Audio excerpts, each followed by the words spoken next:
Beautiful ആയിട്ടുള്ള different colour കോമ്പിനേഷനിൽ അതും സോഫ്റ്റ് സിൽക്കിൽ ബനാറസി വീവിങ് ചെയ്തിട്ടുള്ള സൽവാർ സെറ്റാണ് നമ്മൾ ഇന്ന് കാണുന്നത്. നല്ല രസമായിട്ടുള്ള കളേഴ്സാണ് ഇതിൽ ഇൻക്ലൂഡ് ചെയ്തേക്കുന്നത്. ഫസ്റ്റ് കളർ പാറ്റേൺ എന്ന് പറഞ്ഞാൽ നല്ലൊരു മസ്റ്റേർഡ് യെല്ലോ ടോണാണ്. അതിൽ നമുക്ക് സിൽവർ ത്രെഡ് വെച്ചിട്ടുള്ള വീവിങ് പാറ്റേൺ ആണ് ചെയ്തേക്കുന്നത്. ഫ്രണ്ട് പോർഷൻ ഫുൾ ഇങ്ങനെ കുഞ്ഞു കുഞ്ഞു ഡിസൈൻ ആയിരിക്കും വരുന്നത്, കുഞ്ഞു ഫ്ലവർ ഡിസൈൻ ആയിരിക്കും വരുന്നത്. എന്നിട്ട് നമുക്ക് ദാമനിലേക്ക് വരുമ്പം നല്ല വീതിക്ക് ഒരു ബോർഡർ കൊടുത്തിട്ട് ഹൈലൈറ്റ് ചെയ്തേക്കുവാണ്.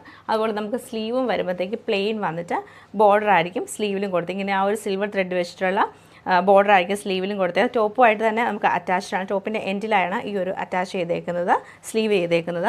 അതുപോലെ ബോട്ടം വരുമ്പോഴത്തേക്ക് സാൻറ്റൂൺ സിൽക്കിൻ്റെ ബോട്ടമാണ്. എല്ലാത്തിലും സാൻറ്റൂൺ സിൽക്കിൻ്റെ ബോട്ടമാണ് പെയർ ചെയ്തേക്കുന്നത്. ദുപ്പട്ട നമുക്ക് സെയിം കളർ ടോൺ തന്നെയാണ് ദുപ്പട്ട. കുഞ്ഞു കുഞ്ഞു ഡിസൈൻ, നല്ലൊരു ഷെയ്ഡാണ് മസ്റ്റേർഡ് യെല്ലോ, നല്ല ഷെയ്ഡാണ്, കുറച്ച് ഡാർക്കർ ടോണിലാണ് വരുന്നത്. സൈഡിൽ നമുക്ക് ഈ ഒരു ബോർഡർ കൊടുത്തിട്ടുണ്ട്. അതുപോലെ ദുപ്പട്ടയുടെ എൻഡിൽ വരുമ്പോഴത്തേക്ക് നല്ല വീതിക്ക് ദാമനിൽ കണ്ട സെയിം ബോർഡർ നമുക്ക് ദുപ്പട്ടയുടെ എൻഡിൽ വരുന്നുണ്ട്. കളേഴ്സ് അവൈലബിൾ ആയിട്ടുള്ള നല്ലൊരു ലാവൻഡർ ടോണാണ്, നല്ല ഡാർക്ക് ലാവൻഡർ ടോൺ വരും. ഓണിയൻ, ഒരു ഡാർക്ക് ഓണിയൻ വരുന്നുണ്ട്, ഗ്രീനിൻ്റെ ടോൺ വരുന്നുണ്ട്, പിന്നെ വന്നേക്കുന്നത് നല്ലൊരു ഗ്രേ ഷെയ്ഡാണ്. അപ്പോൾ ഇത്രയും കളേഴ്സ് നമുക്ക് ഓരോന്നായിട്ട് കണ്ടുനോക്കാം. നമ്മളിപ്പോൾ കണ്ട പാറ്റേണിൻ്റെ ഔട്ട്ലുക്ക് എങ്ങനെയാണ് വരുന്നത്? നല്ലൊരു ഡാർക്ക് മസ്റ്റേർഡ് ടോണിലാണ് ഈ ഒരു സെറ്റ് വന്നേക്കുന്നത്. അതുപോലെ തന്നെ ബോട്ടം നമുക്ക് സാൻറ്റൂൺ സിൽക്കിൽ വരും. ഓവറോൾ ഇങ്ങനെയാണ് ഈ ഒരു സൽവാർ സെറ്റ് നമുക്ക് വരുന്നത്. നല്ല രസമായിട്ടുള്ളൊരു ഗ്രേ ഷെയ്ഡിലാണ് ഈ സെറ്റ് വരുന്നത്. ഈ പാറ്റേൺ നമുക്ക് നല്ലൊരു ബ്ലൂയിഷ് ഗ്രീൻ കളറിലാണ് ഈ സെറ്റ് വന്നേക്കുന്നത്. ഇത് നമുക്ക് നല്ലൊരു ഡാർക്ക് ഓണിയൻ ടോണിലാണ് വന്നേക്കുന്നത്.